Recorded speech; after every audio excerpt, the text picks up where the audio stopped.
Nuestro foro Hablemos con Hechos de TV Azteca Honduras esta mañana. Queremos conocer a profundidad en qué consisten las recientes medidas que ha tomado el régimen de aportaciones privadas en relación con sus afiliados. Más allá de reformas recientes, creo que es un deber conocer a fondo el RAP.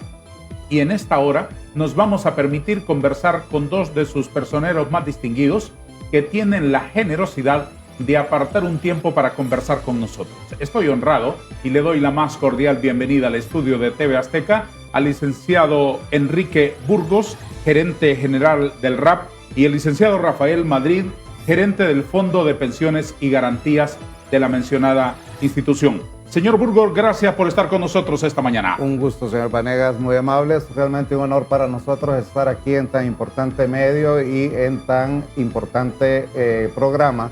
Agradecemos la invitación. Muchísimas gracias. Señor Madrid, sea bienvenido. Sí, muchas gracias por el espacio para poder hablar acerca de los beneficios del RAP y qué estamos haciendo en este momento para implementar esta nueva ley. ¿Cómo está el RAP ahora mismo? Es una institución que ha evolucionado desde 1992. Es un gobierno corporativo tripartito y realmente lo que hemos podido ver más recientemente con toda esta evolución de las leyes es que es una institución bastante bien estructurada en dicho gobierno corporativo. Participa la empresa privada, participan las 3 centrales obreras y representantes del Poder Ejecutivo. Creo que las condiciones en las que se encuentra financieramente hablando la institución es realmente bastante sana. ¿Cuál es el secreto del éxito del RAP? Yo pensaría que ahí radica en esa participación tripartita, principalmente porque solamente se reciben fondos de parte del trabajador y aportes de las empresas. Y la participación que se tiene del gobierno prácticamente es como una veeduría. Eso hace que las partes interesadas realmente estén muy focalizadas en que se logren los mejores rendimientos y se tengan las mejores prácticas de la administración. Es una manera muy elegante y cuidadosa suya de decir que no hay una participación mayoritaria del gobierno que casi siempre lo pudre todo. Pues yo pensaría que el tema de política está comprobado de que sí hay alguna afectación en algunas instituciones, sobre todo cuando se trata de rendimientos y de decisiones alrededor de cómo lograr la total transparencia y la mayor eficiencia sobre los fondos de los trabajadores del sector privado. En resumen, el secreto del éxito de una institución financiera como el RAP ¿es la arquitectura de su conformación? Así lo pienso yo, señor Vanegas. Creo que eso ha sido y ha estado probado por décadas, a donde se inició principalmente con un fondo de vivienda y luego vinieron retos muy, pero muy importantes, que fue evolucionar hacia un fondo de pensión y hacia un fondo de cesantía a través de la Ley Marco del Sistema de Protección Social. A pesar de la derogación, hubo un consenso en el Consejo Directivo que rápidamente demostró la agilidad y la voluntad de las partes de poder llegar a una restitución de todos estos derechos. No fue fácil, tomó 2 años, pero en realidad ha estado a prueba siempre la institución a presiones del ambiente y creo que ha funcionado bastante bien. ¿Qué es el Fondo de Pensiones y Garantías, señor Madrid? Es el Fondo de Pensiones y Cesantías. Nosotros administramos 3 fondos en el RAP. Administramos un fondo de vivienda e inclusión financiera y administramos un fondo de pensiones que tenía su objetivo es crear un ahorro para que las personas pudiesen al momento de llegar a la edad de retiro tener un fondo para poder afrontar sus necesidades. Y un fondo de cesantía que así se denominaba cuando estaba vigente la Ley Marco Sistema de Protección Social, la cual fue derogada y que ahora con esta nueva ley se reactiva como la reserva laboral. Entonces ahora digamos que vamos a tener que hacer un cambio a fondo de pensiones y reserva laboral, así como se le conoce actualmente. ¿En qué consistía la reforma que no se llevó adelante con la ley Marco que se declaró inconstitucional? Bueno, en la ley Marco, como su nombre bien lo indica, era una ley de la cual iban a salir nuevas leyes para más específicas. Y había, por ejemplo, una ley para la creación de las asociaciones de fondos de pensiones y cesantías, que era una ley que iba a normar y iba a unificar, digamos, lo obligatorio con lo voluntario que actualmente manejan las AFP de los bancos. Esa ley pues nunca se aprobó y entonces seguimos separados, digamos, el RAP manejando una parte que surgió de lo obligatorio y las AFP de los bancos que siguen manejando la parte voluntaria. Creemos que en algún momento se van a crear las condiciones para poder unificar ese sistema en aras de tener un sistema más fuerte en beneficio de los afiliados. Unificar ese sistema significa que haya una normativa que rija todas las instituciones y evitar que cada una, como lo han estado haciendo en la vida real en los últimos tiempos, invierta como bien le parece a su directiva.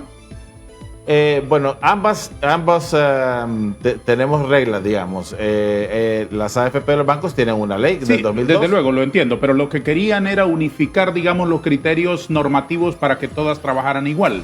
Exactamente, que ambas pudiésemos captar tanto lo obligatorio como lo voluntario. Sí, así es. Exactamente. Y en un marco en el cual pues todos haríamos bajo las mismas reglas. No obstante no se haya llevado adelante, no es una mala idea que se trabaje en eso, ¿no le parece? Definitivamente. Eso sería fortalecer el sistema previsional en Honduras y definitivamente le abriría las puertas a los afiliados a poder tener un ahorro voluntario o un ahorro adicional a lo que se está haciendo. Me decía el señor Burgos que el RAP comenzó con el propósito de ayudarle a los trabajadores con la vivienda, casi exclusivamente con ese propósito. Luego se fue avanzando en otros productos. Ahora, ¿cuándo se creó lo de las garantías y cesantías o reserva laboral? Todo eso se crea en el contexto de la Ley Marco del Sistema de Protección Social, donde también se nos amplió el horizonte, digamos, de servicios que podíamos proveer a nuestros afiliados. Y entonces se creó el fondo de pensiones, como les mencionaba, para tener una pensión adecuada en el momento de retiro, y la reserva laboral, que se creó para que las empresas tuvieran un instrumento financiero que les ayudara a hacerle frente a las obligaciones de orden laboral que surgen con el Código del Trabajo. ¿Y cómo funciona este sistema de pensiones en el RAP? Actualmente no estamos recibiendo aportaciones porque la captación de recursos está facultada por la Ley Marco. Estamos esperando una iniciativa de ley que va a tener el gobierno que va encaminado a fortalecer ese sistema previsional y esperamos pues que entonces esa facultad de poder seguir captando nos la vuelvan a habilitar. Lo que estamos haciendo en este momento es administrándolos, seguimos invirtiendo los recursos y con esos recursos pues le estamos proveyendo a las personas que llegan a la edad de jubilación. ¿Cuáles recursos? ¿Administrando cuáles recursos? Los ahorros previsionales. Captado? Sí, los ahorros previsionales que se habían hecho cuando estaba la Ley Marco vigente. ¿Por cuánto tiempo? Empezamos fuertemente en enero del 2017 hasta marzo del 2022. En ese sentido, ¿qué destino tienen esos fondos ante la ausencia de aquella normativa que se suspendió? Bueno, lo que pasa es que la derogatoria tuvo un efecto ex nunc, es decir, de aquí en adelante. Entonces, todo lo que se hizo está bajo el marco de esa ley. Claro. Y todas las consecuencias posteriores de esos actos también se tienen que normar en base a esa ley. Entonces, en base a esa premisa legal, nosotros seguimos administrándolo y entregándolo cuando se cumplen las condiciones de IBM, de invalidez. La persona tiene sufre una invalidez total permanente o llega a la edad de retiro, o si lamentablemente muere, pues también se le entregan los fondos. ¿Cuándo dejaron de percibirse esos recursos? En abril del 2022. Obviamente queda pendiente resolver ese agujero legal para saber qué hacer con el programa, ¿no? Digamos que para que las personas tengan la oportunidad de seguir ahorrando. Exacto. Porque el problema es que en este momento nosotros seguimos invirtiendo, el capital sigue creciendo por los rendimientos, pero no hay una nuevas oportunidad. Contribuciones. Exactamente, y eso es lo que nosotros buscaríamos, pues que en esta nueva iniciativa de ley, pues lo tomen en cuenta. ¿Y cómo está diseñado para que funcione para el retiro del trabajador? Esa pensión. Nosotros pues hacemos la inversión, los fondos crecen, cuando la persona llega a la edad de retiro tiene dos opciones, o le entregamos el 100% de lo que tiene, si el monto no es tan grande, o si es un ahorro importante, lo podemos entregar en partes, digamos, lo que se llama un retiro programado. ¿Cómo superaron, señor Burgos, ustedes esta situación sobrevenida por la suspensión de la Ley Marco? Rápidamente nuestro consejo directivo entró en una actividad bastante fuerte de coordinación de esfuerzos entre el sector privado y el sector laboral. se pusieron de acuerdo, hubo apoyos muy importantes del Poder Ejecutivo, se llevó al Consejo Económico y Social, sí, que es la instancia que sigue, digamos, en la parte de la formulación y de iniciativa de ley. Rápidamente el Poder Judicial respaldó todo este esfuerzo, se envió al Congreso de la República y usted conoce, señor Vanegas, todo el tema de la agenda que ha habido en estos 2 años. Se retrasó bastante. Eso hizo que se acumularan cerca de 6.000 millones de lempiras que no fueron aportados a las cuentas de los trabajadores y aproximadamente unos 500 millones de lempiras que se dejaron de percibir en rendimientos. Pero la articulación de ambos sectores hizo que en alguna forma, a pesar de todos esos valladares que acabo de mencionar, se lograra la aprobación, que eso fue el 30 de abril, y su publicación reciente ya en la Gaceta el 28 de mayo. Eso hace que nos lleve pues a todo un proceso ya de implementación, pero a su pregunta sí creo que hubo una muy buena articulación con todos los esfuerzos y toda la visión de que el país debe tener este tipo de herramientas porque ayudan a la tranquilidad laboral. Esto lo que permite es que el empresario tenga sus fondos para poder afrontar sus obligaciones del Código del Trabajo. ¿Qué se derivó de esa resolución? Luego de que se envía y ya se aprueba, prácticamente lo que hace es que obliga a las empresas a aportar a favor del trabajador y esto va en base a lograr el 50% del pasivo laboral. Es decir, de acuerdo al Código del Trabajo, se habla de 1 mes de salario por cada año de trabajo. Sí. Y eso sería el 8%. El 50% es el 4% que conocemos ahí en la ley, que dice que en base al salario ordinario del trabajador debe utilizarse ese 4% y tiene algunos límites, ¿verdad? Dice hasta 3 salarios mínimos para tampoco generar una presión muy fuerte en las empresas, sino atender principalmente el pasivo laboral de esos 3 primeros salarios mínimos. Básicamente lo que va a hacer es que se reactiva. Hay elementos muy importantes de algo que mencionaba en su pregunta, licenciado Madrid. Son cuentas individualizadas, no son cuentas de reparto que se llama, que es técnicamente la otra modalidad, claro, sino que va directamente a nombre del trabajador y la relación se establece a través del Código del Trabajo. Sí. Todo lo que deriva de las obligaciones del Código del Trabajo, sí, es un tema, ¿verdad? Que ese es cuando ya hay una terminación, o sea, puede intervenir la Secretaría del Trabajo para hacer el cálculo, etcétera. Pero en el ínterim lo que ha ocurrido es que ha venido una acumulación de recursos de la empresa a favor del trabajador y cuando ya se llega a ese proceso de terminación, lo que hace es que se mide cuánto es ese pasivo laboral, dependiendo de si es una renuncia, si es una... ¿Determinación de qué? ¿Del contrato, de la relación laboral? Correcto, del monto que se daría por esa terminación del contrato de trabajo, sí, que normalmente ayuda la Secretaría del Trabajo. Y al tenerlo ya calculado, entonces se ve o se revisa cuánto tiene acumulada la empresa a favor de ese trabajador para que eso sirva para la liquidez. En general es una buena práctica porque normalmente todo aquel que ha estado en ese esfuerzo de generar empleos y trabajos, etcétera, toma algunos riesgos, señor Vanegas, que a veces no visualiza o no estima ese pasivo laboral. Entonces yo creo que esa obligatoriedad es muy importante porque a lo que lleva es a una buena disciplina, porque son derechos del trabajador. Ya lo tiene cubierto, ya no tiene que presentarse una emergencia financiera en la caja de la empresa. Es correcto. Eso quiere decirme, ¿no? A eso me refiero, de que hay una muy buena práctica en ir generando ese ahorro gradualmente o esa acumulación de recursos en lugar de una circunstancia donde si por alguna razón sale un trabajador y otro trabajador, pueden ser golpes muy fuertes y pueden dañar la misma funcionalidad de la empresa. Entonces esto hace pues que sea realmente una buena práctica.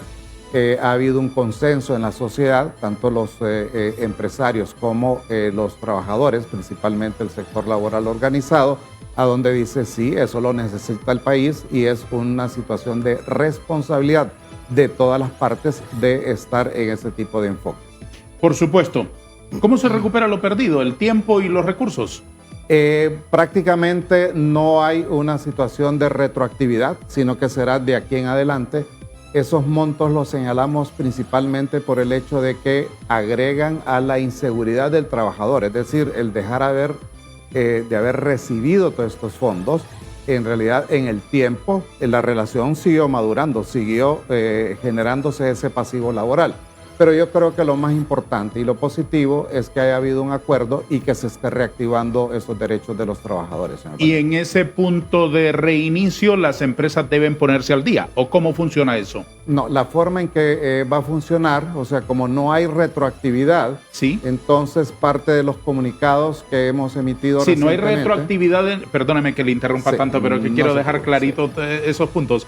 No hay retroactividad en el funcionamiento, pero sí ha continuado el transcurso del tiempo en la relación laboral. Entonces correcto. Han continuado las obligaciones de ambas partes. Sí, aclaro ahí porque es muy importante su pregunta.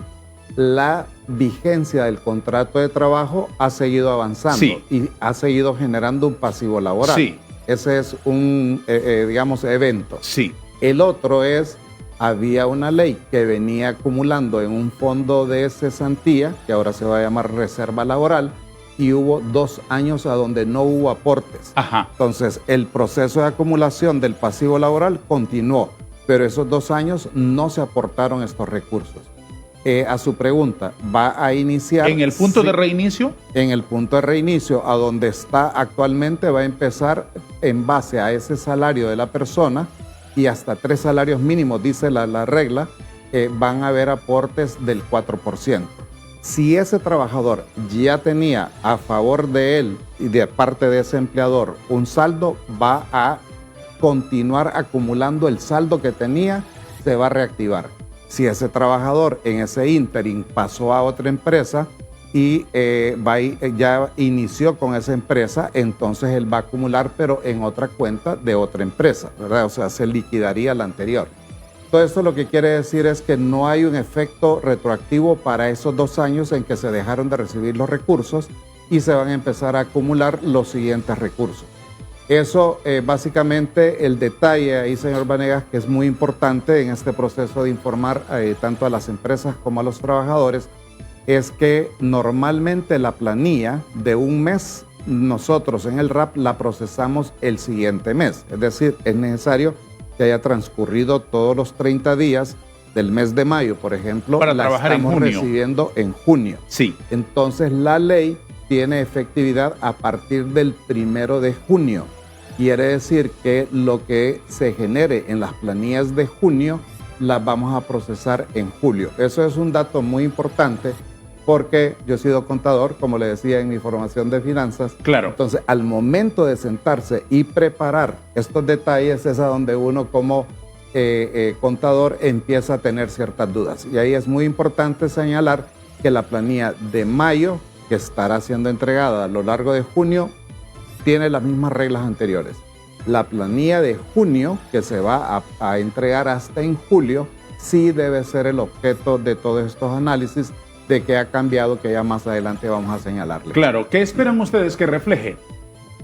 ¿Que refleje, perdón? En julio, por ejemplo, ¿qué esperan que se refleje de esta reanudación de la normalidad que había antes?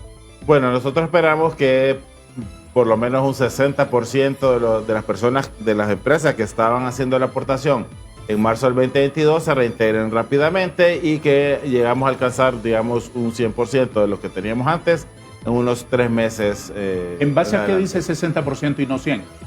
Porque a las empresas les cuesta, digamos, entrar a esa nueva dinámica y nosotros pues esperamos que en esos 3 meses tengan ese tiempo como para adecuarse y volver al nivel que estábamos en marzo. Obviamente 2022. Es obligatorio para todos, ¿no? Sí, de acuerdo. Pero estamos conscientes que operativamente pues es un cambio y que posiblemente pueda tener algún poco de atraso. Ya, muy bien.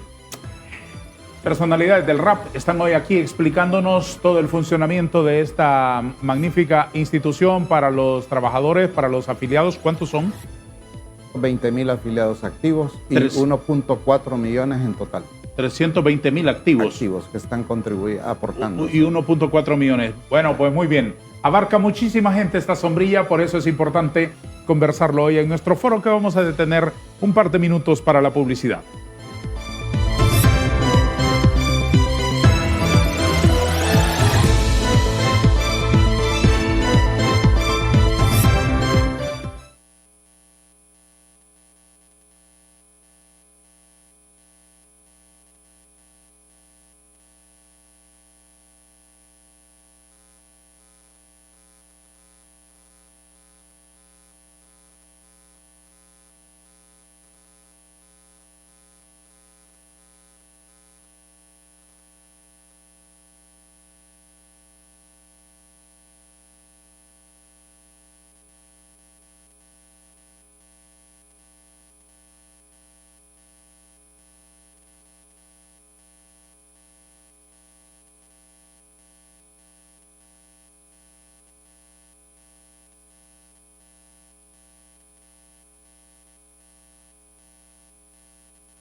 Señor Enrique Burgos, gerente general del RAP, ¿qué me puede explicar usted acerca de lo que significó la aportación original obligatoria al RAP para vivienda de 1.5 del trabajador y 1.5 de la empresa sobre el total del salario, y la entrada de la ley marco que ya supuso otras obligaciones y otros propósitos?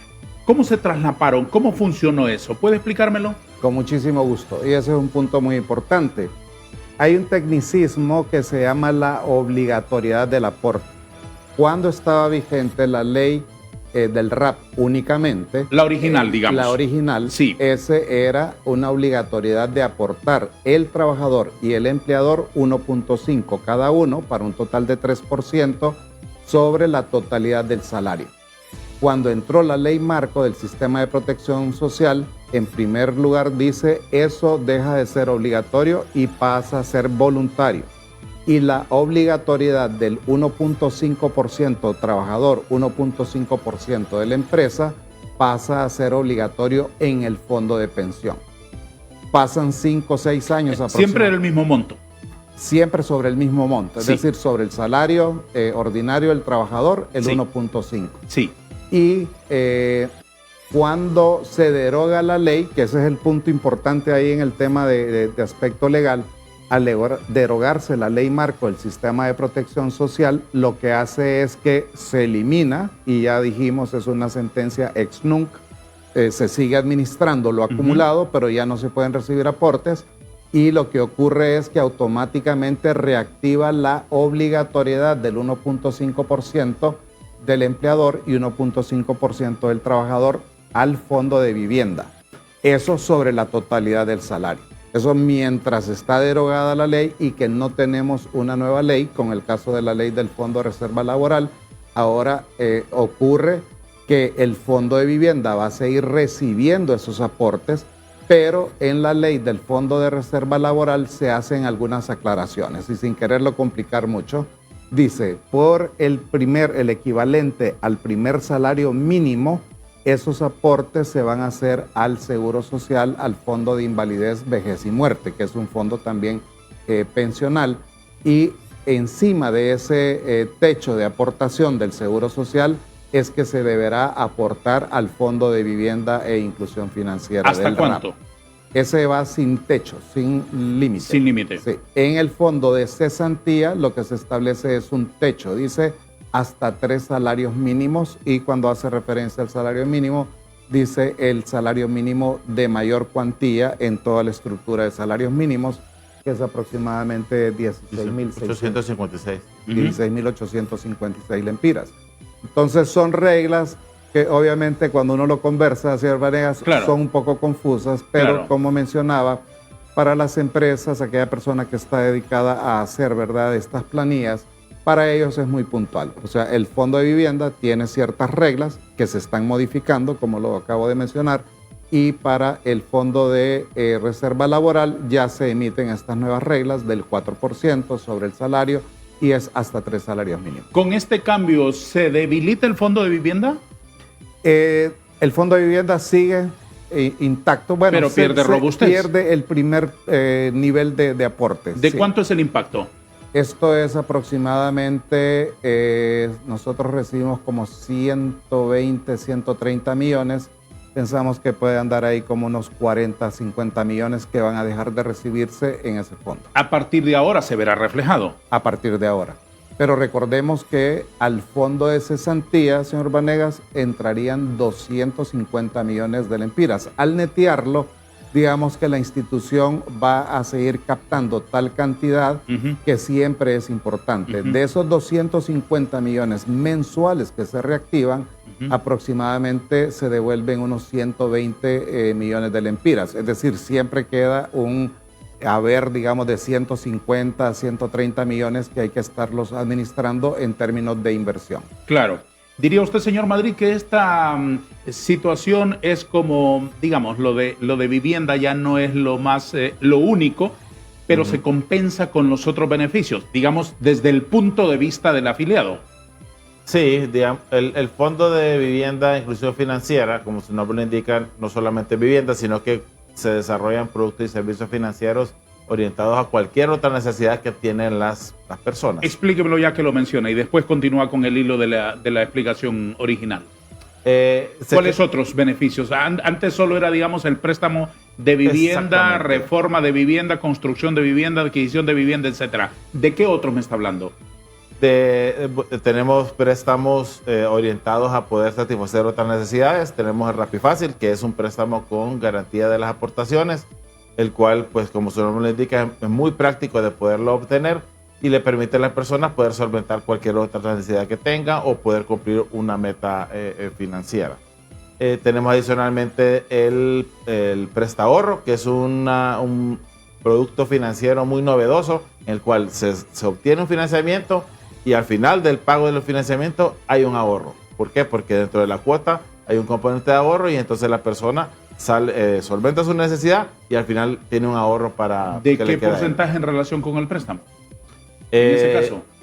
Creo que está como en un 20%, creo, si no me equivoco. Es lo que queda al final como un ahorro para la persona. Qué buena idea esa. Qué creativo me parece eso. Fue muy interesante. Y ha tenido mucha acogida de parte de nuestros afiliados. Hemos colocado bastantes tipos de financiamiento. Adicionalmente estamos ofreciendo el Educahorro, que es un ahorro educacional. Y vamos a tener uno que está orientado a la parte de gastos médicos. Y estamos en eso, innovando, tratando de buscar nuevos servicios financieros, nuevos productos para poder satisfacer otras necesidades de nuestros afiliados. Hábleme de eso de Educahorro. ¿Qué es? Educahorro es un ahorro programado, el cual tiene como objetivo el crear una reserva para poder afrontar los gastos de educación de los muchachos, de los hijos. De los hijos o del mismo afiliado, si él quisiera, por ejemplo, ahorrar un tiempo para poder tener una maestría o poder tener una educación superior. ¿Cómo va a funcionar en el caso específico de alguien que opte por esa cuenta? Pues nosotros nos sentamos con ellos, vemos cuál es su flujo de efectivo y determinamos cuál es la cantidad que él puede ahorrar para ese objetivo. Y entonces tenemos un compromiso de él que va a hacer ese ahorro todos los meses.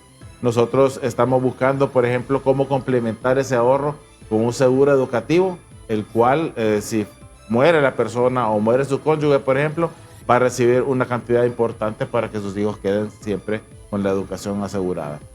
Al final del tiempo, entonces, la persona va a tener un ahorro suficiente como para poder afrontar esos gastos.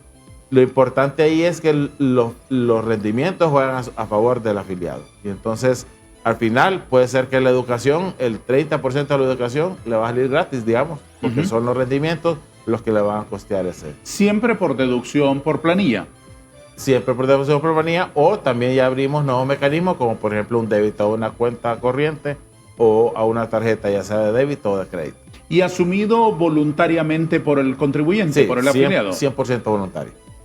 Pero ¿cómo se garantizan que esa voluntad se manifieste a pesar de las turbulencias económicas que enfrenta el obrero, el asalariado durante un tiempo? Porque eso no puede ser por un par de meses, digamos, para financiar educación. Debe haber un compromiso y debe haber a un mediano plazo una disciplina que no todo el tiempo la tiene el afiliado. Quiero ser lo más respetuoso posible en el abordaje de esta cosa, pero espero que usted lo entienda perfectamente. Sí, digamos, si nosotros dejáramos que la persona fuera a hacer todos los meses la aportación, a eso me refiero. Es difícil que se cumpla esa disciplina. Sostenible. Exactamente. Sí. Por eso estos mecanismos de la deducción por planilla, por ejemplo, o la deducción a una tarjeta o una cuenta corriente, son más efectivos, porque entonces se garantiza, digamos, que va a haber una mayor disciplina en la aportación de todos los meses. Pero estamos conscientes, ¿verdad? Si la tarjeta ya no tiene saldo o si la cuenta se le ahorra el saldo, pues ya no vamos a tener ese flujo. Pero en términos generales nosotros nos sentamos con ellos y hay una educación financiera en la cual nosotros le hacemos resaltar la importancia de ese ahorro. No solamente para la persona, sino para sus hijos, ¿verdad? Y tratamos de que esté consciente de que tiene que hacer, que el sacrificio de hoy definitivamente va a ser el éxito del día de mañana. A mí me apasiona ese asunto porque me parece uno de los pilares fundamentales del esfuerzo económico de cualquier trabajador, y ese me parece uno de los destinos más nobles y más importantes. Definitivamente. Porque, y si hay una institución que puede ayudarle al trabajador a llevar adelante esa inversión para la vida de él mismo, como ha dicho usted, licenciado Madrid, y de sus hijos, fantástico que ocurra, porque que alguien nos ayude a los trabajadores que nos pagan por planilla, asegurar que no vamos a tener la dificultad de pagar la educación de los hijos. Ese me parece a mí asunto básico, porque en la escala de obligaciones que tiene un obrero, un trabajador, un profesional cualquiera, es decir, la alimentación, la vivienda, la medicina, probablemente son el top. Muy pocas veces en la cultura nuestra metemos la educación como esas prioridades que tenemos que cubrir. Entonces, si alguien puede ayudarnos con un mecanismo de esta naturaleza, obviamente adosado a la educación financiera, de saber, muy bien, de los 100 lempiritas que recibí, estos 20 lempiras son intocables porque son de la escuela, de la universidad de mi hijo, de la computadora de mi hijo, de la conexión a internet de mi hijo que está estudiando, etcétera, etcétera, etcétera. Pero esto es intocable. Entonces, eso, que haya una institución que colabore con eso, ¿no le parece a usted, licenciado Burgos? Así es. Y me animaba a comentarle, señor Vanegas, en este sentido. Una de las diferencias más importantes de la institución se trata de eso, de ser lo que se conoce como tercer sector. Somos sin fines de lucro, somos privados y de interés social. Eso lo que hace es que nuestro propósito, si bien es cierto, es una institución de tipo financiero, lo que hace realmente, lo que busca es la transformación de nuestros afiliados precisamente a todo lo que usted acaba de enfocar. Hay una responsabilidad del individuo de tener un aporte, digamos, para su vejez. Entonces, eso no lo hacemos porque creemos que vamos a ser jóvenes eternamente, etcétera. Ahí es donde funcionan estos sistemas que son obligatorios, pero encima de eso obligatorio también hay un tema voluntario. En el que acabamos de abordar de educación, hay mucha gente que vive con esa aspiración continua de decir, bueno, yo he visto que hay gente que ha progresado, incluso la mayor parte de las familias lo han tenido muy, muy de cerca, de ver que el esfuerzo de un padre y que eso lo transmite a sus hijos, etcétera. Esa intención de progresar a través de la educación, realmente el propósito de este tipo de productos es llevar a esas decisiones, ¿verdad? Mire, acumule para poder atender o las necesidades de sus hijos o las necesidades propias de educación. Le cuento rápidamente, una vez llegó una directora nuestra y me dice, mire, Enrique, fíjese que en el salón de belleza donde yo estaba, la propietaria es abuela. Guapísima. Seguro llegó guapísima. Sí. No, ella andaba si muy venía guapa, del salón. Es correcto. Y entonces me dice, fíjese que la señora, que yo la conozco hace años, me dice ella, me empezó a hablar de que sería interesante tener un ahorro para que ella, que ya tiene un nieto chiquitito, quisiera ayudarle a la hija de ella para tener garantizarle la educación. Desde ahí vino ese tema de decir, bueno, esa es una de las posibilidades que la institución podría, como usted mencionaba, ayudar a nuestros afiliados para ir haciendo esa acumulación. Son temas que estamos refinando porque les estamos agregando también elementos siempre dentro de la educación financiera. Si esta persona empieza a ahorrar, entonces le estamos reforzando elementos que si él llegase a fallecer o algo, tener también un seguro como complemento a ese ahorro para asegurar de que el propósito original se cumpla. Todo eso está evolucionando en la institución y creo que está ocurriendo cosas muy, muy interesantes porque son en el orden de lo voluntario. Hemos venido trabajando en temas de tipo obligatorio, pero en todo este mundo de lo voluntario cabe mucho el tema de la educación financiera para nuestros afiliados. Por supuesto, lo de la educación me parece a mí tan importante y un asunto que no se ha explorado como para que las instituciones financieras puedan ser esa sombrilla que ayude y que empuje al afiliado, porque se ahorra, normalmente se compra el seguro del vehículo por daños, se ahorra por salud, porque de repente me puede picar un mosquito y me pongo enfermo. Pero en ese factor de la educación de los hijos muy poco se piensa como una obligación para ahorrar y para tener un recurso. Lo felicito por eso y dele el acelerador sobre eso porque me parece un gran aporte para la sociedad nuestra que tanto lo necesita. Ampliando un poquito el foco, señor gerente, ¿qué tipo de financiamiento es el que más está demandando el afiliado del RAP hoy en día y cuál ha sido el comportamiento histórico? Históricamente, la relación principal, señor Vanegas, ha sido en vivienda. Y la verdad es que si uno ve, en esto le llamamos la propuesta de valor, ¿qué es lo que gana el afiliado con respecto a estar haciendo estos aportes en un fondo de vivienda? La figura que se utiliza es préstamo redescontado. Y me explico.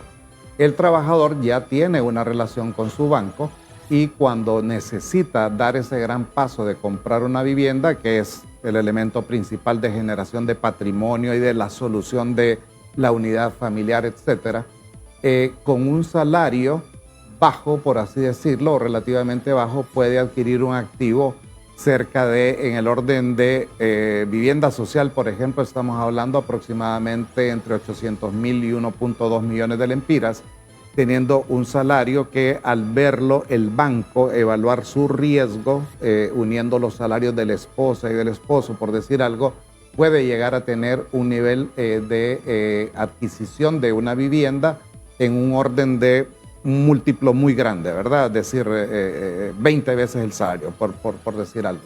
Entonces, ese ha sido, digamos, que el motor de la relación, poder resolver el tema de vivienda. Luego, dentro de esos productos está también lo que se mencionaba, los préstamos personales. Ambos han evolucionado muy interesantemente. En el 2013 había una tesis en nuestro consejo directivo que decía solo estamos resolviendo el tema de vivienda. Y esa diferencia entre vivienda social y vivienda de clase media siempre es un tema en el gran aspecto de vivienda. Y decía, pero no estamos llegando realmente a resolver temas incluso cotidianos.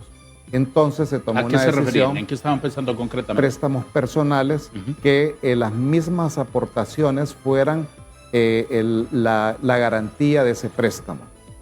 Prácticamente hemos llegado a acumular cerca de unos 1.700 millones en cartera y creciendo. Estamos hablando de, en vivienda, digamos, se formaron 17 mil millones de lempiras en soluciones. Es decir, a lo largo del periodo, desde el inicio, se han logrado otorgar 17 mil millones y en el caso de préstamos personales ha venido evolucionando de una manera muy interesante, sobre todo porque el volumen de personas también afectadas es bastante fuerte. Si no me equivoco, yo creo que ahí andan como unas 60, 65 mil soluciones. Sobre esos asuntos de esos préstamos personales que resuelven muchísimos problemas, quisiera que me dé una explicación después de una pausa, si le parece. Tenemos que darle un espacio a nuestros anunciantes. Sigue aquí en TV Azteca Honduras, más cerca de ti.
Gerente Burgos, hágame el favor de continuar con la explicación que yo le interrumpí. Sí, entonces teníamos el tema del préstamo de vivienda, que se han generado ya 17 mil millones de lempiras en ¿A cuántas soluciones. personas se habrán beneficiado?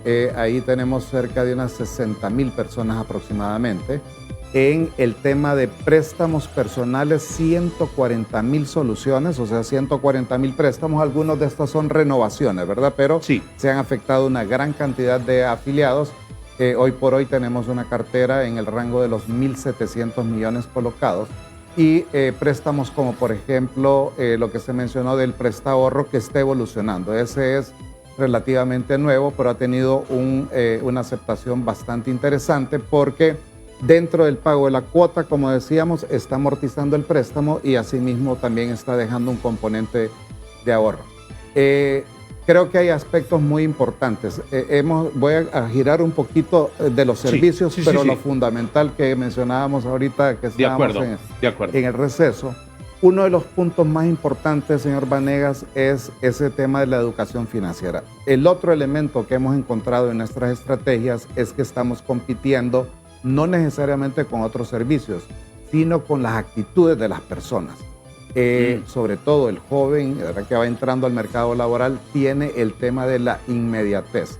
Usted mencionó una palabra muy importante, ese empujoncito. Sí. Cómo ayudar a la persona a enfocar esas prioridades de la vida.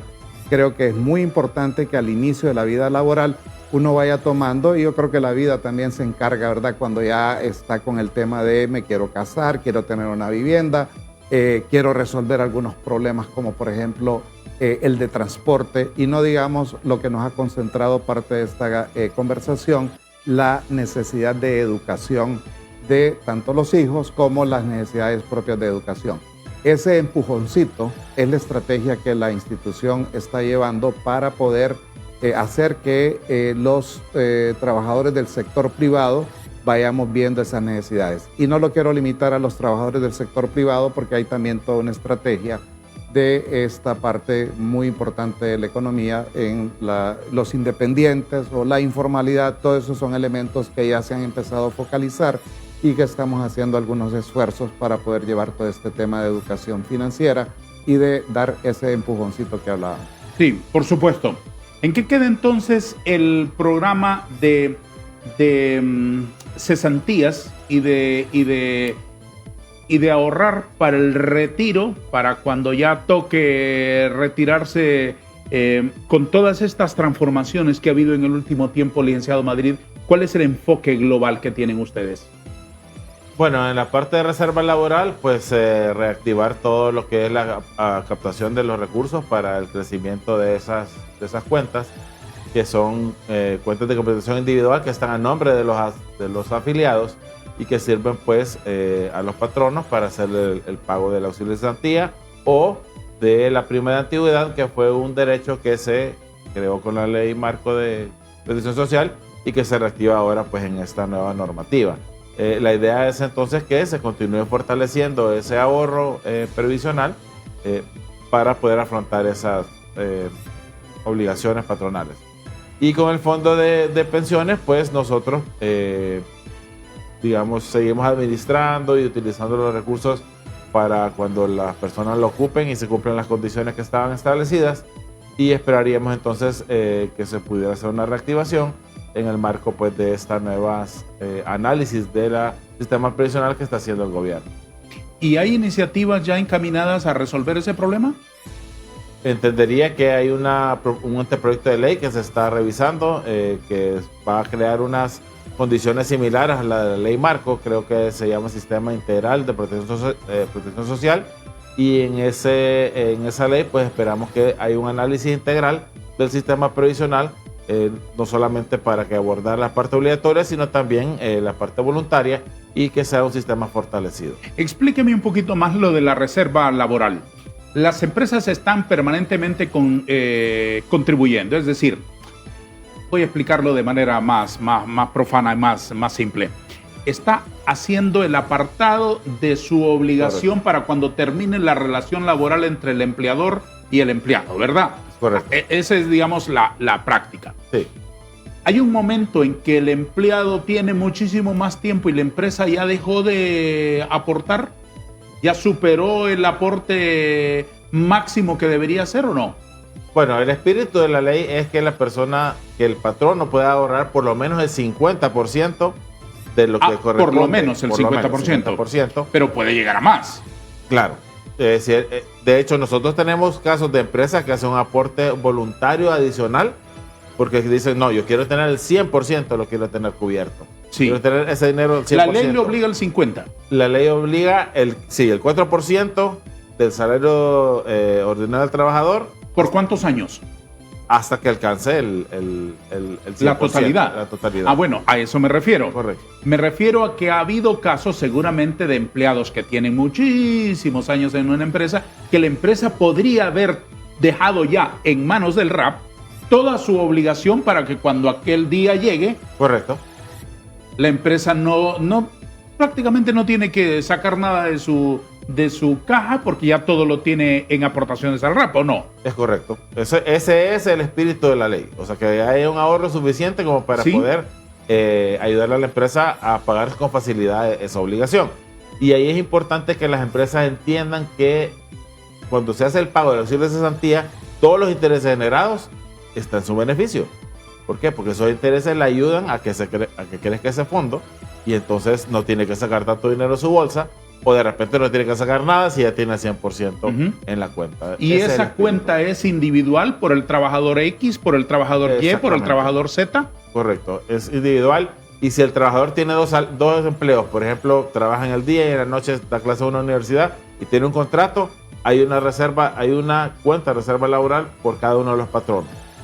O sea, en ese caso el afiliado tiene 2 cuentas, una por cada patrón.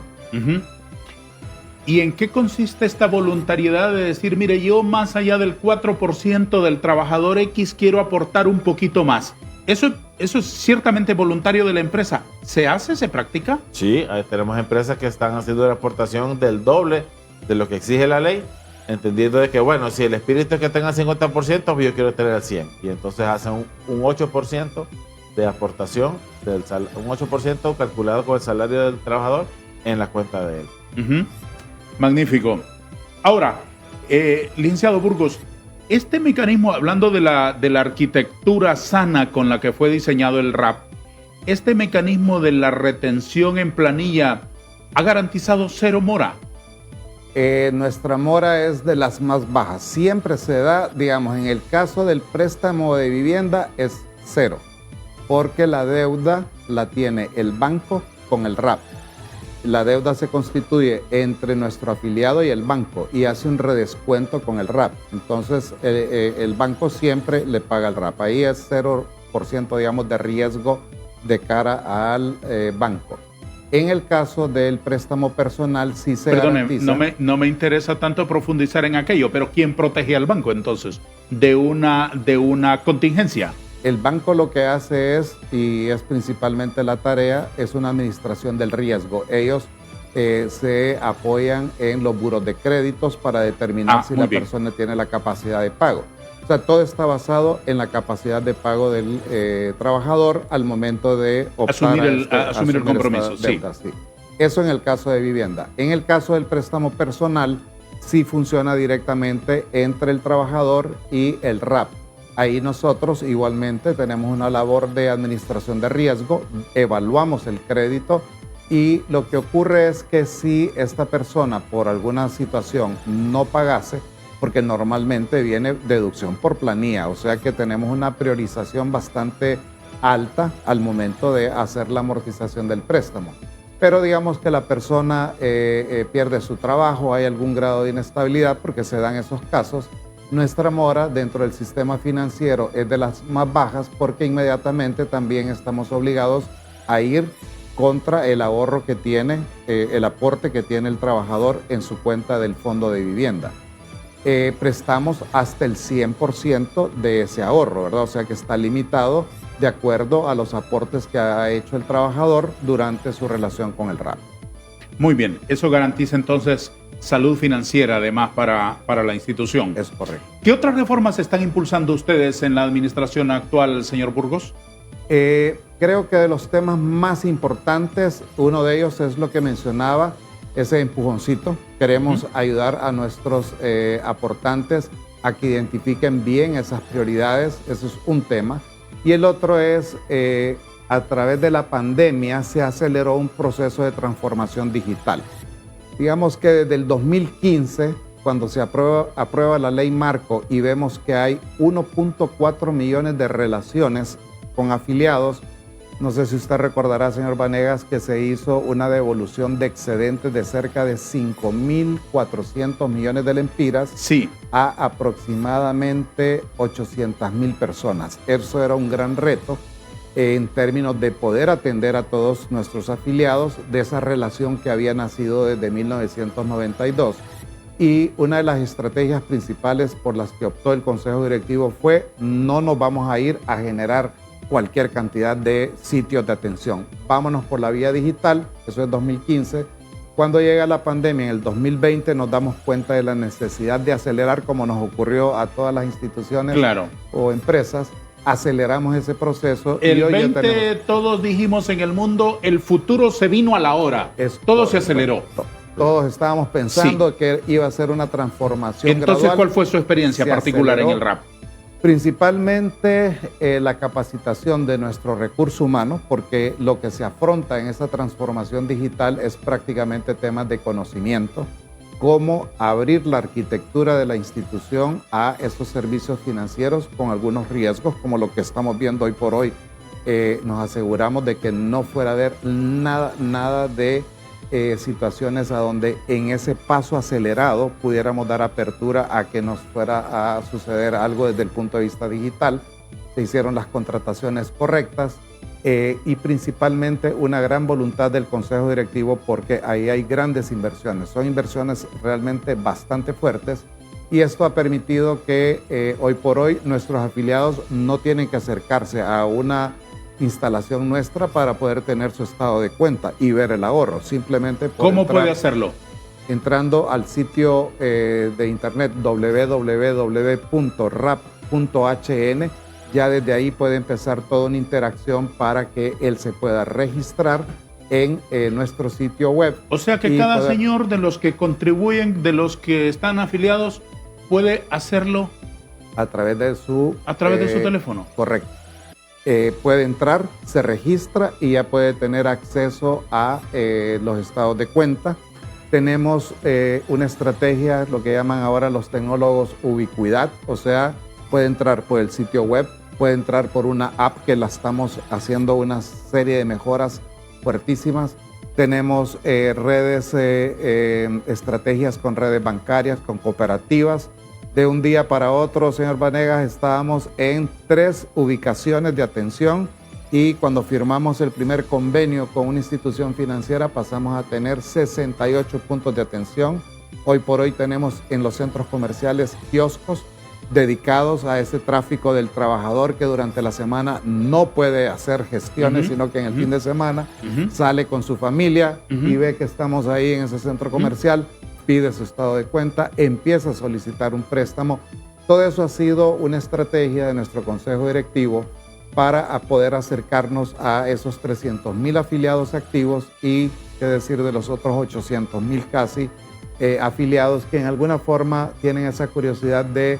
Yo en algún momento trabajé en el sector privado, hace 10, 12 años. Hay personas que se han llevado sorpresas muy agradables porque sus empleadores responsablemente hicieron aportes, luego pudieron haber pasado a otro sistema de aportaciones, llámese Impreuna, IPM, etcétera, y dicen voy a revisar mi relación con el RAP y encuentran que hubo aportes anteriores. Todo eso, lo que quiero decir es que la cercanía que estamos buscando con nuestro afiliado es prioridad número 1. Porque cuando uno trabaja, digamos, en instituciones a donde hay 25,000 clientes, ya lo puede ver como algo grande, pero ese reto que nos planteamos en el 2015, cuando dijimos es 1.4 millones de personas a las que se va en alguna forma a establecer estas relaciones, realmente la transformación digital era el camino, señor Vanegas. Eso significa que tiene una especie de acceso al banco, como banca en línea, cuando una persona accede a la app de ustedes. Básicamente, ahí hay elementos como, por ejemplo, porque recordemos que el tipo de transacción está dado principalmente por aportes del trabajador y aportes de la empresa. Sí, de acuerdo. La transaccionalidad, digamos, de las empresas bancarias es un poco diferente, porque es una cuenta de cheques, cuenta de ahorro que es mucho más veloz, pero ya puede tener esa revisión y estamos en estrategias como, por ejemplo, cada vez que se reciba el aporte a la cuenta del trabajador, pueda venir un mensaje diciendo hoy le aportaron y le aportaron tanto. O el repago del préstamo que se hace por una deducción por planilla para que el trabajador también esté pendiente de que se viene haciendo el repago. Todo eso son metodologías, enfoques de la transformación digital que hace que el uso de todos estos elementos electrónicos, ¿verdad?, como el celular, como las tablets, hace que la persona esté en una constante comunicación con la institución, que es lo que nosotros tenemos como propósito fundamental. Por supuesto, magnífico. ¿Qué pueden decirme ustedes, después de una pausa, de los autónomos? Por ejemplo, ¿quién protege a los autónomos? ¿Cómo alguien que trabaja por su propia cuenta puede tener alguien que pueda tenderle una mano, darle un empujoncito, como esa palabra que hemos puesto de moda hoy aquí, para vivienda, para un préstamo personal, para una urgencia, etcétera? ¿Puede acercarse a la sombrilla del RAP? ¿Cuáles opciones puede encontrar ahí? Me lo explican después de una pausa. Si le parece, llegamos a las 8 y es el momento para darle la palabra de nuevo a nuestros anunciantes.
propósito del volumen de platita que iba a recibir por su retiro era de tanto y solo recibió un 10%.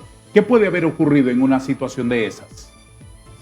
Bueno, cada caso es distinto y hay que analizarlo en base a la información con la que se cuenta. Claro. Puede ser que la persona hubiese tenido un financiamiento, por ejemplo, y el saldo del financiamiento fue absorbido por la cuenta. O pudiese ser que tenía la expectativa de que se habían hecho esas aportaciones y en realidad no se aportaron. Cada caso tendríamos que analizarlo. Nosotros estamos 100% dispuestos a sentarnos con cada uno de nuestros afiliados y en base a la información que tenemos registrada, porque el sistema de información refleja todos los movimientos que tiene la cuenta. Desde luego. Y pues nosotros podemos reconstruir, digamos, un estado de cuenta y ver con ella. Lo mejor es que se acerque a una ventanilla, ¿verdad? Y verifique su caso particular. Es correcto. El señor tal, del número de cédula tal, es tal y tal cosa, y ahí están sus datos, y ahí ustedes pueden informar. Nosotros les podemos ayudarles para ver qué es lo que pasó con su cuenta. Desde luego. Ahora, en el caso, señor gerente, de una empresa que hace la deducción para el RAP, pero no lo entregó al RAP, y esto viene a causar un perjuicio al trabajador, que es la fuente original de esos recursos, ¿cuánta coercitividad tiene el RAP para poder exigir que aquella empresa lo que deduzca al trabajador lo pase al RAP?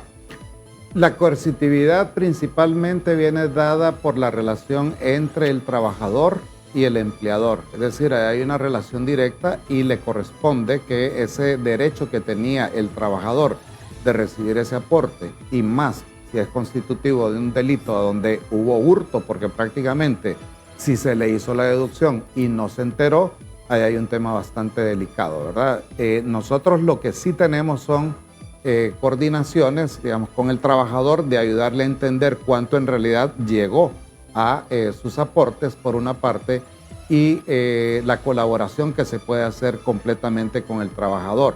Pero coercitividad, digamos, directa del RAP, ir a hacer una demanda, no corresponde, ¿verdad? Porque no hay una relación directamente sobre esos fondos que fueron. Ahí puede haber alguna discusión entre las partes, ¿verdad? De por qué no la hizo o qué debió haber ocurrido en la relación. Pero básicamente eso es el aporte que nosotros podemos hacer, es al trabajador de explicarle y demostrarle si efectivamente recibimos o no el aporte que hizo la empresa. ¿Se presentan frecuentemente casos de esos? No es muy frecuente, y las empresas tienen bajo el entendido de que de ocurrir eso es una situación de orden legal ya de otra índole, ¿verdad? Es de sí, delito. por supuesto, constitutiva de incluso hasta de figuras jurídicas. Pero ¿cuánto tiempo tiene una empresa para trasladarle al RAP, de acuerdo a la norma, las aportaciones que le dedujo el trabajador? Son, en el término de los 30 días de haber sido deducidos, tienen que ser enterados al mes siguiente.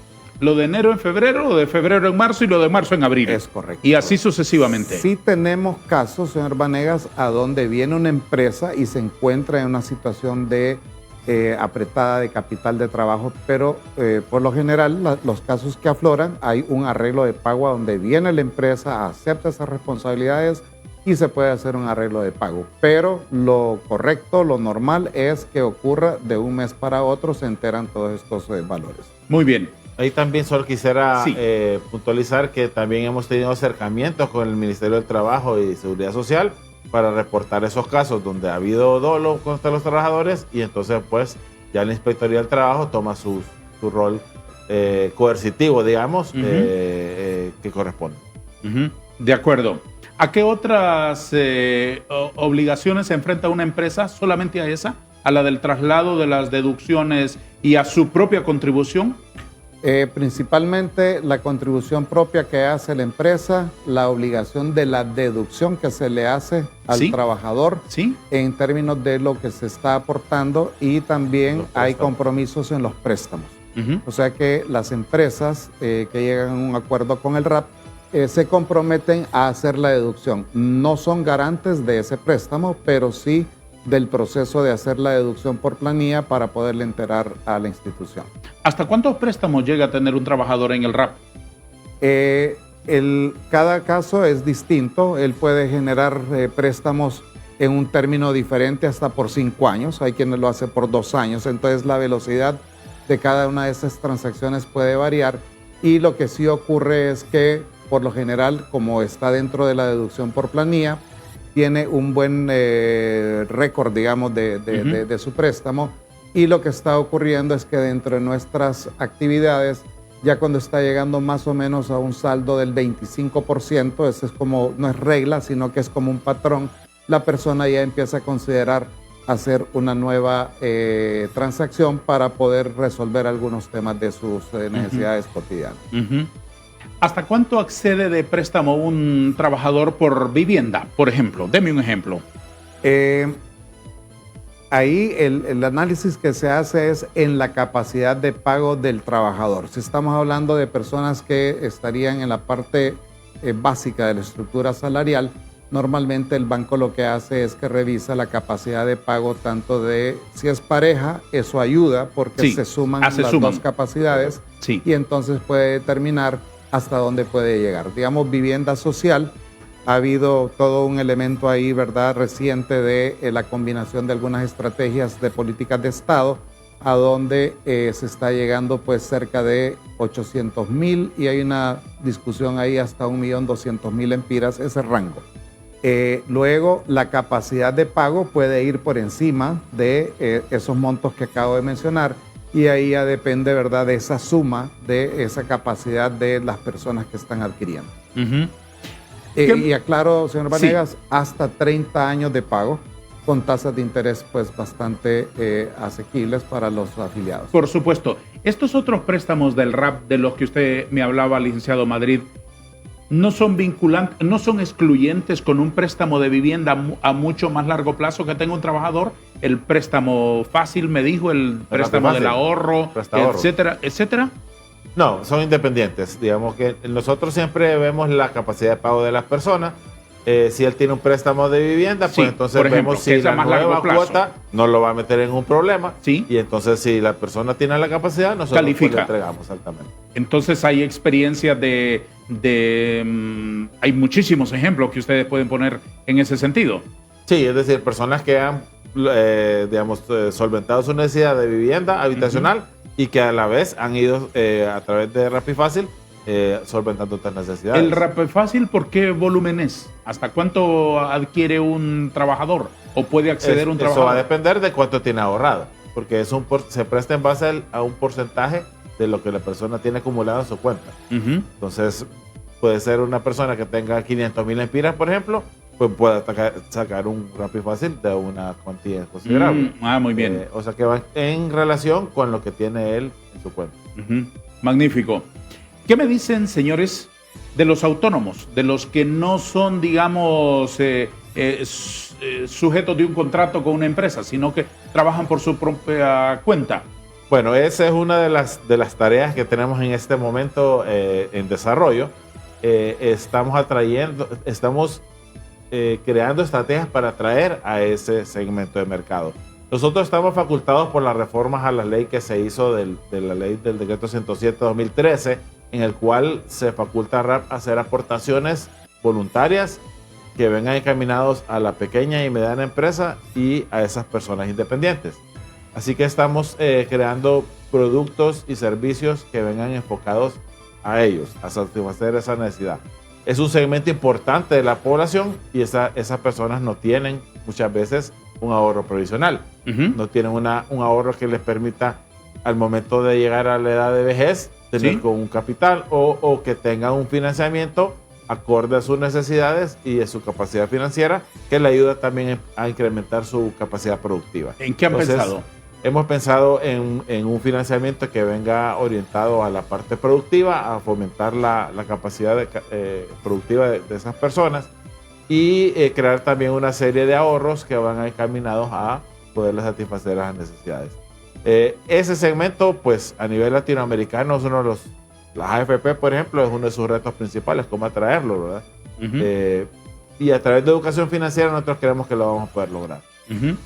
¿Esas personas pueden llegar a tener una relación con el RAP como que fuese una empresa ya consolidada, aunque fuese él un autónomo? Es correcto.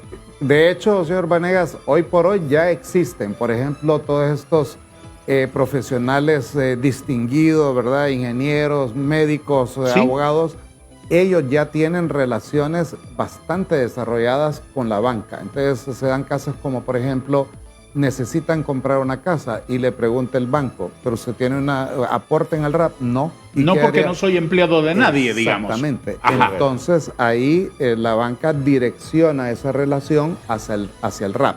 Digamos que ese es el ejemplo tal vez más que se identifica como aquel que ya tiene una capacidad de pago, que ya tiene una relación con el banco, etcétera.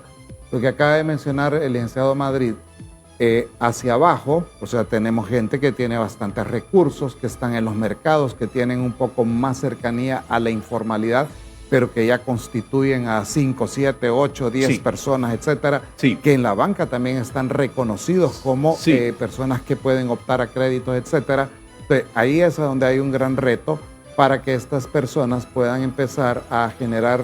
Es una invitación de pasar de la total informalidad hacia la formalidad a través de esa relación que se puede establecer con la institución para poder ir constituyendo fondos de orden voluntario e incluso invitación para que vaya caminando hacia la parte obligatoria, ¿verdad? Esas son estrategias.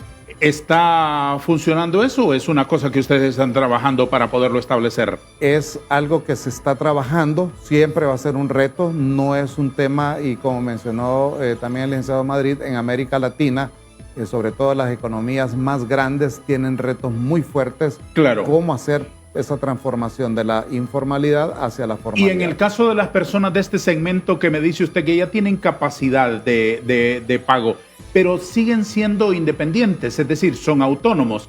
El médico que no es empleado del hospital, él trabaja por su propia cuenta. El abogado que es un asesor, el otro señor que es un comerciante individual básicamente como figura jurídica. ¿Qué tratamiento le dan ustedes a los casos que usted me dice el banco los remite al RAP? Sí. Básicamente lo que se hace es que se abre una cuenta de aportes voluntarios en el fondo de vivienda, por ejemplo. Entonces sí existe esa figura. Digamos, hay reglas bien específicas. Esa persona se acerca a ese banco porque él quiere comprar esa casa. Sí. Ese es un ejemplo bastante recurrente. Y dice, mire, ¿y por qué no lo hace con las condiciones que tiene el RAP? Hasta 30 años con tal tasa. Pero si no soy miembro, porque soy autónomo. Soy miembro. Entonces la regla es que él debería de tener 12 aportes. Antes esperábamos 12 aportes y luego de una estrategia que se estructuró con la misma banca nos hicieron la pregunta, ¿y por qué no hacemos de que para que esto agarre velocidad? Nosotros sabemos que tiene capacidad de pago, hacemos el equivalente de esos 12 aportes sin tener que esperar el tiempo. Entonces, hoy 12 por hoy, aportes significaban mensuales. Es 12 aportes, entonces ¿verdad? Era un año. Un año, correcto. Entonces había que esperar un año. Ahora dice, traiga el equivalente de esos 12 aportes y la persona ya puede iniciar esa relación para la adquisición de esa vivienda. Entonces, en el día 1 adquiere la categoría que antes adquiría en 12 meses. Es correcto. Eso ha ido refinándose, son estrategias que trabajamos con nuestro canal, digamos, la banca privada. Eso hace que se vaya agilizando. De esos ya tenemos pues una muy buena cantidad de personas y una vez que se van conociendo todos estos programas, señor Vanegas, hay bastante afluencia de empresas de tamaño medio que se van formalizando, empresarios que dicen, mire, yo tengo una acumulación personal, resulta que trabajé, me pagaron tal cantidad de unas prestaciones que le han dado y entonces entra en una relación con el RAP que le permite diversificarla a través de los fondos de tipo voluntario y que puede lograr pues mejores rendimientos en la inversión que ellos tienen. Pausa, la última de nuestro espacio de esta mañana.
¿Qué otros beneficios tienen los afiliados al RAP, además de los que usted nos ha mencionado ya, señor gerente? Creo que principalmente uno de ellos que no hemos mencionado a lo largo de la conversación es el tipo de rendimientos que logramos. Y un ejemplo es que si uno va en una negociación directa hacia una institución financiera, en una cuenta de ahorro, en una cuenta de cheque, los rendimientos son pues bastante bajos. Pero el ahorro, lo que ocurre en el RAP es que esa acumulación de montos importantes de todos nuestros afiliados, nosotros logramos, podría decirse, 10, 12 veces lo que se logra en un rendimiento normal de esta categoría.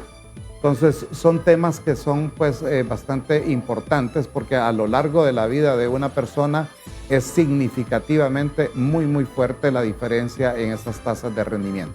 ¿A qué se refiere con significativamente fuerte la diferencia? O sea, estaríamos hablando rendimientos del 1 o 1,5% comparativamente con rendimientos en el rango del 9 al 10%. ¿Tanto? Tanto, 10 veces. Está hablando de 1000, me está hablando de 10 veces más. Sí, esa es la capacidad de negociación que se forma a través de estos fondos, porque si usted se pone a calcular 150 millones que se van acumulando, creo que son realmente importantes las diferencias que se dan en el poder de negociación. Por supuesto. Licenciado Madrid, ¿el RAP hace inversiones? Sí, nosotros invertimos los ahorros de nuestros afiliados. Tenemos una amplia experiencia, 30 años, más de 30 años invirtiendo en los fondos de nuestros ¿Cómo lo determinan afiliados para cuidar la salud de esos recursos? Nosotros tenemos toda una política de inversión de riesgos. Sí. Y medimos las distintas alternativas que tenemos ya sea en el mercado nacional o en el mercado extranjero.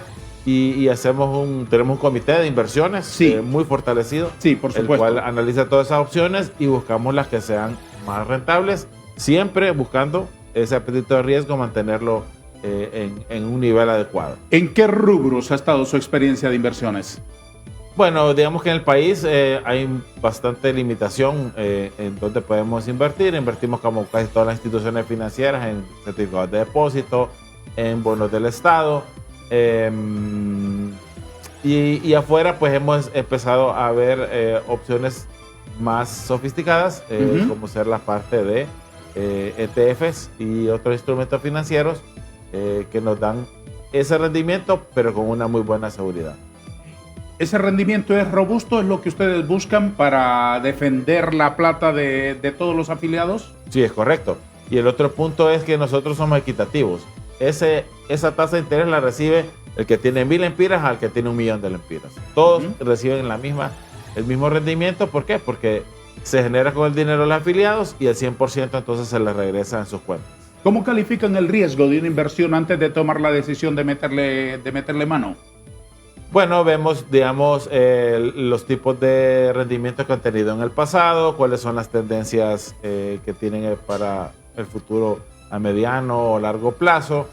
Nos asesoramos, digamos, de instituciones que son expertas en ese tipo de actividades. También utilizamos software, digamos, muy optimizado o muy actualizado que nos da todo ese tipo de informaciones. Y en esas reuniones del comité de inversiones, pues entonces se analizan toda esa información y tratamos de llegar a la que sea más adecuada. Sí. Hay elementos muy importantes que quisiera ampliar. La gobernanza es muy importante. Tenemos un comité de activos y pasivos que es a nivel administrativo. Tenemos un comité de crédito e inversiones que ya va visualizando el tipo de inversión, el monto, la importancia del monto. Y tenemos decisiones propiamente del Consejo Directivo. Esto hace que en todo el proceso, además de que hay una gerencia especializada en riesgos y cumplimiento, tenemos gente especializada en el área de finanzas donde están haciendo todas estas evaluaciones. Y esto lo que hace es garantizar que, como bien menciona el licenciado Madrid, estén blindadas, por así decir, ¿verdad? Aunque en finanzas siempre hay riesgo, ¿verdad? Si se requiere un mayor rendimiento, probablemente se esté tomando un mayor riesgo. Y la visualización que se hace es de diversificación del portafolio. Tenemos inversiones en el Estado, tenemos inversiones en la banca, tenemos inversiones locales y en una proporción mínima, como mencionaba, en el extranjero. Dentro de cada uno de estos elementos se vuelve a diversificar. Dentro de los bancos, por ejemplo, nosotros evaluamos cuál es el patrimonio de ese banco y qué proporción nuestra inversión estaría relacionada a esa proporción del patrimonio o del total del portafolio, cuánto estamos invirtiendo. Todas estas, sin querer entrar, digamos, en sofisticidades, lo que están haciendo es, nunca nos vamos a exceder ni por el lado del patrimonio, ni por el lado de nuestro propio portafolio, y lo vamos diversificando. Eso son reglas financieras que realmente la institución siempre las ha manejado bien, pero ante todos estos flujos y todas estas sofisticidades de la modernidad, sí, el poderse conectar a ciertos servicios muy especializados, está haciendo que se haga una buena administración financiera de todos los fondos administrados. ¿De qué inversiones en el Estado me está hablando? Tenemos inversiones en bonos del Estado. ¿En bonos del Estado? Sí, correcto. Cerca de 12,000 y tantos millones, casi los 13,000 millones de lempiras. La institución maneja 33,400 millones de lempiras, de los cuales tenemos cerca de un 3% en el exterior, lo que es muy poco. El 97% restante básicamente está dividido entre la banca y inversiones en el Estado. Señor Burgos y señor Madrid, ha sido para mí muy agradable recibirles esta mañana y ha sido valioso el aporte de ustedes para todos los espectadores de nuestro foro. A manera de conclusión, don Rafael Madrid, gerente del Fondo de Cesantías y Reserva Laboral, es así como se llama ahora, ¿no? De pensiones y reserva laboral. De pensiones y reserva laboral. Correcto. Es así como se llama ahora. ¿Qué mensaje quiere dejarle usted a los aportantes del RAP en términos de garantías de este nuevo tiempo que están viviendo? Yo les instaría a que se acerquen a esta institución, ya sea a través de nuestras oficinas o a través de los medios electrónicos que tenemos a disposición, para que sepa cuánto tiene usted ahorrado. Esa es la forma más efectiva para que las personas tengan confianza que el RAP les está administrando adecuadamente sus recursos, y lo puede ir viendo cómo sus ahorros van a ir creciendo, y eso les da una seguridad de que nosotros estamos trabajando para ellos y que creamos productos y servicios financieros para satisfacer sus necesidades. Don Enrique Burgos, un mensaje final para toda nuestra audiencia, por favor.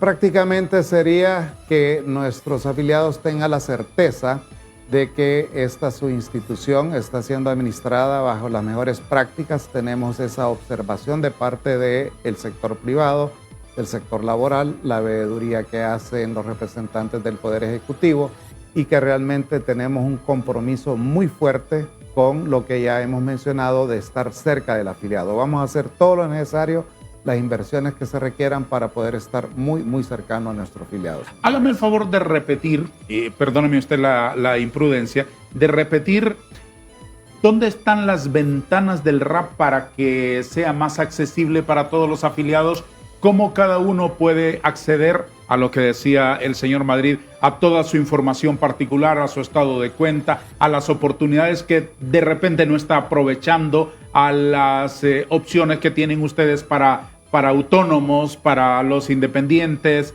etcétera, etcétera. ¿Dónde les podemos encontrar a ustedes? Creo que la fuente de información más importante es en nuestro sitio web www.rap.hn. Ahí se especifican algunos que voy a mencionar ahora. Tenemos 4 agencias distribuidas en el país, una en Tegucigalpa, San Pedro Sula, La Ceiba y Choluteca. Tenemos alrededor de 8 puntos de atención en diferentes centros comerciales que son estratégicamente definidos. Ahí podemos hacer la atención periódica de estas visitas, principalmente los fines de semana. Hay una afluencia muy fuerte. Y tenemos estrategias con redes bancarias. Tenemos cerca de 60 agencias de una red bancaria y alrededor de unas 30 puntos de atención de una de las cooperativas más importantes del país. Además de esa facilidad que brinda, como mencioné, nuestro sitio web, hace que todo esto fluya. Por otra parte, tenemos un centro de llamadas especializado, ya con tecnología, que está subcontratada con empresas de primer orden, de manera que si usted nos contacta a través de nuestros teléfonos, también podemos guiar toda esa actividad. O sea, completamente abiertos a poder atender a nuestros afiliados. Les agradezco y les deseo muchísimos éxitos a ustedes. Muy amables. Han sido muy amables. Espero que se hayan sentido cómodos con nosotros aquí. Tremendamente. Gracias. El gerente general del RAP, don Enrique Burgos, y licenciado Rafael Madrid, el gerente del Fondo de Pensiones y Reserva Laboral del régimen de aportaciones privadas, en este foro que esperamos que haya sido de mucha utilidad para todos ustedes. Gracias. Adiós.